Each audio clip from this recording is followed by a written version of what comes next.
High, this is Diksha. Direct मध्येच बोलते. गेल्या काही दिवसात खूप जास्त फ्रस्ट्रेटेड फील करत होते मी. कारण मला नाही असतं, ते मला असतं. ठीक आहे दीक्षा, मी खूप जास्त फ्रस्ट्रेटेड होते कारण मला प्रॅक्टिस करायला मिळत नाही आहे. जॉबसोबत काहीतरी परस्यू करणं, it's literally difficult Wien you travel for 3 hours. Hours नाही, आवर्स.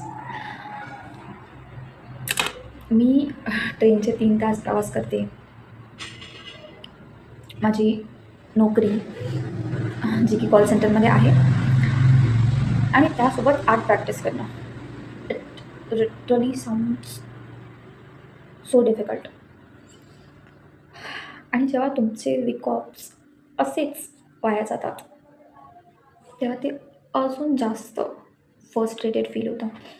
मला खूप जास्त फील व्हायला लागलेलं की I am wasting my time.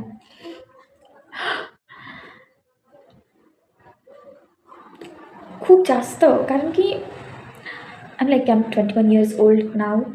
माझ्याकडे खूप कमी वेळ आहे असं सारखं सारखं फील होते. कारण की आमच्याकडे गावाकडे मुलींची खूप लवकर लग्न लावली जातात. माझ्या खूपशा अशा मैत्रिणी आहेत त्यांची लग्न झालीत आत्तापर्यंत. आणि त्यामुळे तो एक प्रेशरसुद्धा जाणवतो की माझ्याकडे वेळ खूप कमी आहे आणि मी हे करण्यात माझा वेळ वाया घालवते. खूप खूप रायटिंग, सेल्फ ऑब्झर्वेशन, ह्या सगळ्यानंतर ह्या कॉन्क्लुजनवर मी आल्यानंतर की ठीक आहे, फक्त आपल्याला 6-7 महिने जॉब करायचा आहे. त्याच्यानंतर जे पैसा जमा होईल, जेणेकरून मी कुठल्यातरी आर्ट कॉलेजमध्ये साधाशा ॲडमिशन घेऊ शकेन. मला जे आवडते त्यामध्ये शिकू शकेन, है ना. तर मला हे समजावायला स्वतःला खूप वेळ लागला. हे झालं कशामुळे माहिती आहे का?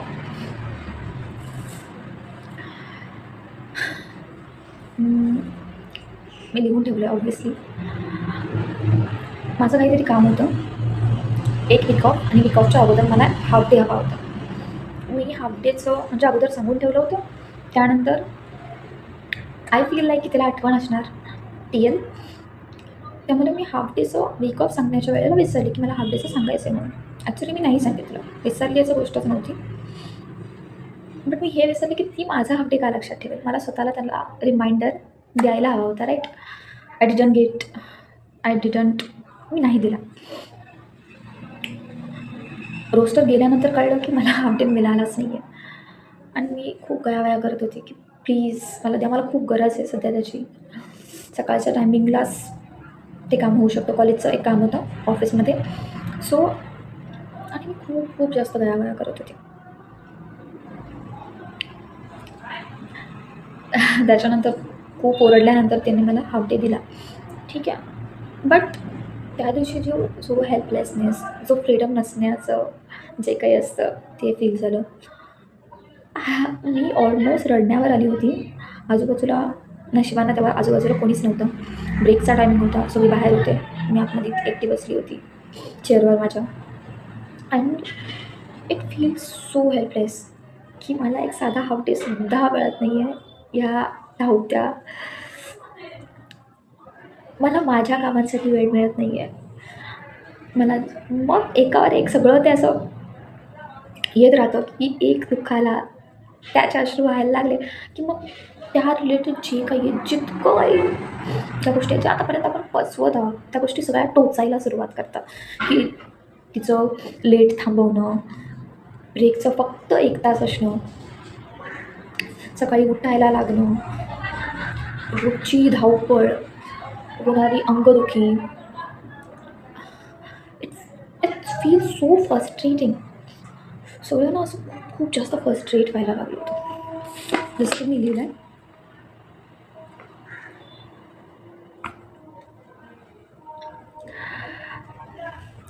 helplessness. Why I'm doing all this shit?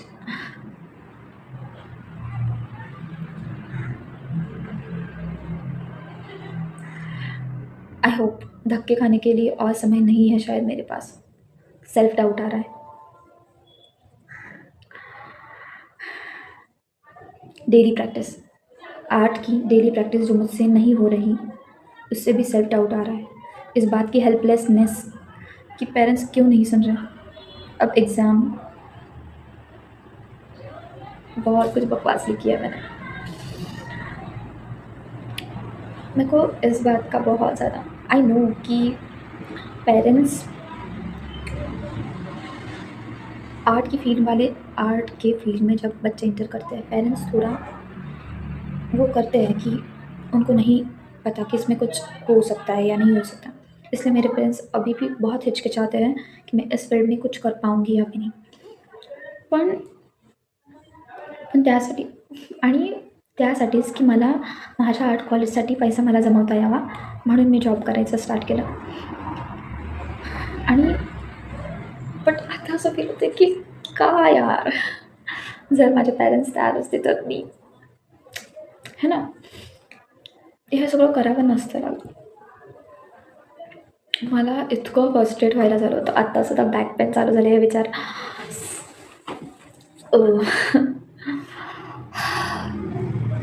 So ह्यावरचं solution मी काढलं काय की हां, मला प्रॅक्टिस करायला मिळत नाही आहे म्हणून मला खूप जास्त फ्रस्ट्रेट होते.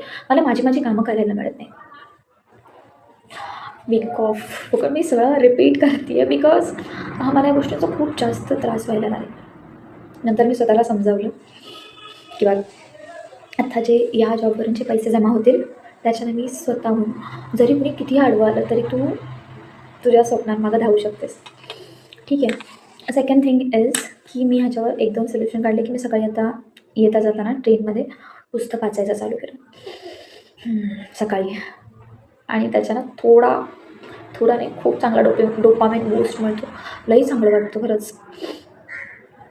रिच डॅड पुअर डॅड मी वाचायचं चालू केलं आहे. I talk on this also. ठीक आहे. पुढच्या कुठला तरी व्हिडिओ त्याच्याबद्दलही मी खूप जे काही नवीन त्यात शिकायला मिळालं मी नक्की सांगेन. ऑल्सो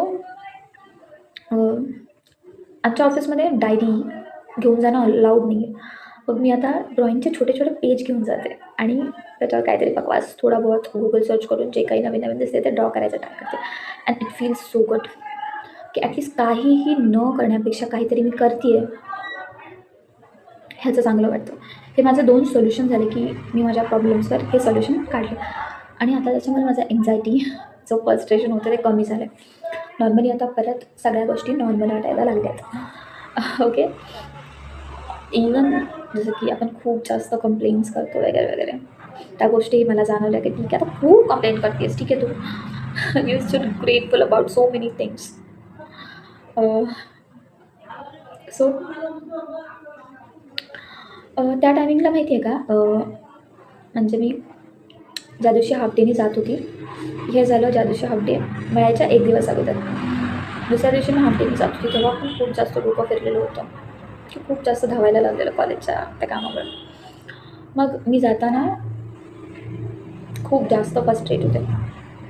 तर कानात कॉर्ड टाकली, गाणी चालू केले, 1-2 ऐकते आणि एका वेळेला आता वाटतं की काही ऐकायला सुद्धा नको. आणि मी असंच म्हटलं, can you give me hope please. आणि गाणं चेंज झालं. झाकीर खान जे की कॉमेडियन आहेत, त्याची एक पॉडकास्ट आहे उमेद म्हणून. बऱ्याच दिवसापासून तीही मी ऐकते आहे कधीमधी. तर त्यातली एक एपिसोड त्याचा सुरू झाला. आता ते कितवा एपिसोड आहे I don't know. But it's about some battles you don't have to fight. की काही बॅटल्स काही बॅटल्स तुम्ही नाही भांडलात तरी चालतं आहे. इट्स अबाउट की त्यानं स्टार्टिंगची स्टोरी सांगितली की कोरोनाचा वेळ होता. त्याच्या आईनं त्याला फोन केला आणि ती सांगत होती की त्याच्या बाबानं त्याला एक व्हॉट्सअप मेसेज फॉरवर्ड केला आहे ज्यामध्ये दिलेलं आहे की कोरोनाच्या काळामध्ये कसं स्वतःची काळजी घ्यावी, कोणते औषध त्याच्यामध्ये, काही जे आपलं घरगुती औषध वगैरे त्यावेळी ते खूप चालत होतं. तर ते की ते वाचा आणि त्यात जे दिलं ते कर, म्हणजे तू बरा राहशील, कोरोनाची तुलाही लागण होणार नाही वगैरे अशा गोष्टी ते सांगत होते. आणि आपल्याला माहिती आहे की व्हॉट्सअप फॉरवर्ड केलेले मेसेज कितीच खरे असतात. पण तो म्हटला की मी तेव्हा मम्मीला सांगितलं, म्हणजे त्याच्या आईला बोलला तो की हां मी वाचेन. आणि फक्त त्या गोष्टीमुळे तिला बरं वाटलं की हां हे वाचणार आहे आणि त्याच्यामुळं शी फील्स लाईक की हां आता ह्याला काही नाही होणार. आणि मी नो की असं काही नसतं. आपल्याला वाटतं की आपल्या पेरेंट्स आणि आपल्यामध्ये एज गॅप आहे, टेक्नॉलॉजी गॅप आहे. त्यामुळे आपल्याला ज्या टेक्नॉलॉजी माहिती आहेत त्या त्यांना नाही माहिती. ह्या गोष्टीसाठी आपण त्यांच्याशी न भांडता त्यांना या गोष्टी थोड्या थोड्या करून समजावणं हे जास्त सोपं असावं असं त्यात दिलं आहे. आणि ट्रेनच्या त्या प्रवासात मी जाता जाता मला रडू आलं की मी का भांडते माझ्या मम्मी पप्पांशी आर्टसाठी. की त्यांच्या वेळेला कलाक्षेत्रामध्ये नव्हत्याच जॉब्स. त्यांनाही वाटतं आहे की मी काहीतरी चांगलं शिकून चांगल्या जॉबला लागावं, security. They just want my security. मी खूप वेळेला तिला समजावलं आहे सुद्धा माझ्या मम्मीला पप्पांना की ह्यामध्ये आहे. बट त्यांनी पुरी जनरेशन त्यांची पूर्ण त्यांचा लाईफचा एक पिरियड त्यांनी त्यावाल्या पिरियडमध्ये त्यांनी स्पेंड केला आहे. टेक्नॉलॉजीचा आत्ताचा सोशल मीडिया या फिर यूट्यूबवाला जमाना त्यांना पचणं कठीण आहे. सो ह्या गोष्टीवर मी भांडत राहणं खरंच ते आहे की नाही, त्यापेक्षा तू तुझं काम करत राहा. जर थोडाफार सक्सेस मिळेल त्याच्यामध्ये तर ते त्यांना दाखवून तू प्रूव्ह करू शकतेस, राईट. आणि त्या एका गोष्टीमुळे मला बरं वाटलं की आता नको त्या बॅटल्स भांडायला जायचं नाही. पाहिजे त्या गोष्टींकडे लक्ष द्यायचं की you should focus on that battles that you should fight, right. नको त्या गोष्टींकडे भांडायला जायचं नाही. सो ह्याच्यानंतरसुद्धा मला म्हणजे होत होतं, but I am in good mindset की ठीक आहे आत्ता असं असं करू. त्याच्यानंतर मग मला हे 2 सोल्युशन मिळाले की सकाळी पुस्तक वाचायचं, तिथे पेन आणि पेपर घेऊन जायचं. मग त्याच्यानं डोकं अजून शांत झालं. ना I am in good state. आज वीक ऑफ आहे आणि मी हे रेकॉर्ड करते आहे. So I remember it. And I love Zakir Khan. मला त्याचा प्रत्येक शो खूप आवडतो आणि उम्मीद इज माय सो फेवरेट.